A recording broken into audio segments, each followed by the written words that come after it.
Berita Mission 25 April 2020 yang bertajuk Dua Putra yang Tidak Terduga, ditulis oleh Andrew McChesney. Halina Pastusko memutuskan bahwa dia tidak menginginkan anak lagi setelah melahirkan anak perempuan ketiga di Poland.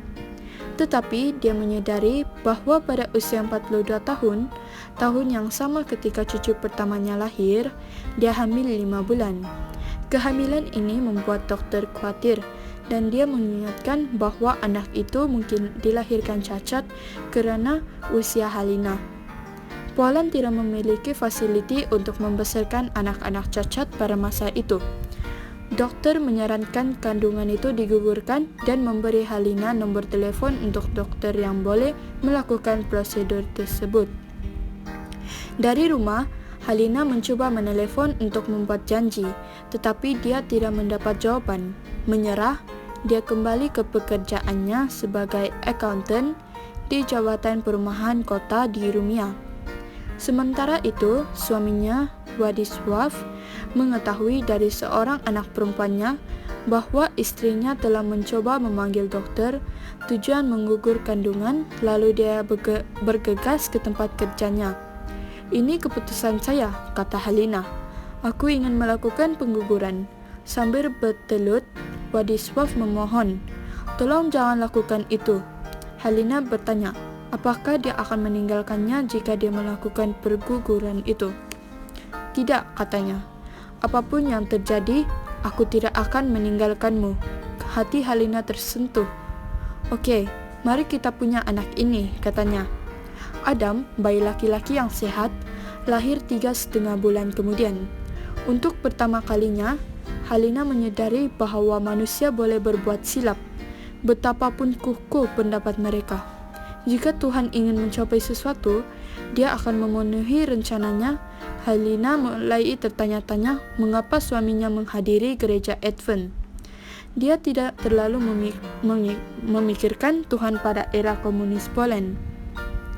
Tetapi sekarang, dia merasa bersyukur atas bayinya yang sehat dan ingin melakukan sesuatu yang baik untuk Tuhan.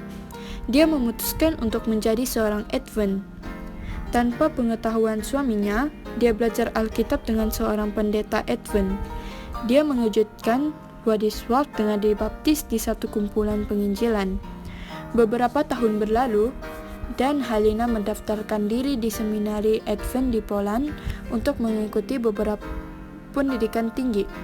Semasa dalam kelas, dia tersentuh mendengar seorang pemuda dengan Down syndrome berbicara tentang kesulitan orang-orang yang kelainan upaya. Dia memutuskan untuk menulis tesisnya tentang cara merawat anak-anak kelainan upaya. Pada saat itu, dia bertemu dengan seorang ahli terapi fisikal yang memperkenalkannya kepada seorang anak lelaki kelainan upaya berusia 10 tahun di sebuah pusat asuhan. Halina langsung mencintai David. Pemuda itu telah ditinggalkan semasa dia masih bayi dan pusat asuhan tidak percaya menemukan keluarga angkat untuknya. Halina bergabung dengan program pemerintah yang memungkinkan keluarga untuk membawa anak yatim piatu pada akhir minggu. Dia dan suaminya membawa David pulang pada hari Jumat petang dan mengembalikannya ke pusat asuhan pada hari Ahad malam. Pada suatu Ahad malam, David tidak ingin kembali. Dia mendekat ke kerusi dan menangis dengan keras. Halina juga menangis. Dia memutuskan untuk mengangkat David sebagai Halina mengumpulkan keluarga untuk mengumumkan keputusan itu. Semua orang menentang gagasan itu kecuali yang termuda, Adam, yang berusia 12 tahun. Setelah pertemuan keluarga, dia menulis surat kepada ibu bapanya. "Tidak peduli bagaimana David dapat bertindak, saya ingin dia di keluarga kita selamanya," tulisnya. Halina memutuskan untuk mengambil pensil awal agar dia dapat meluangkan seluruh waktunya untuk David.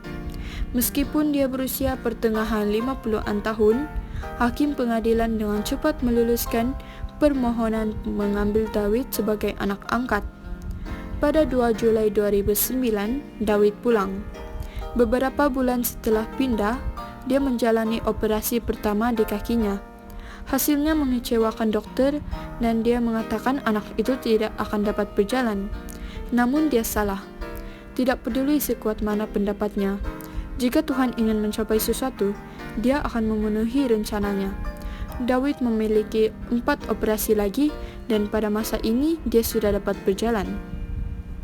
David, 17 tahun, adalah saksi hidup bagi Allah.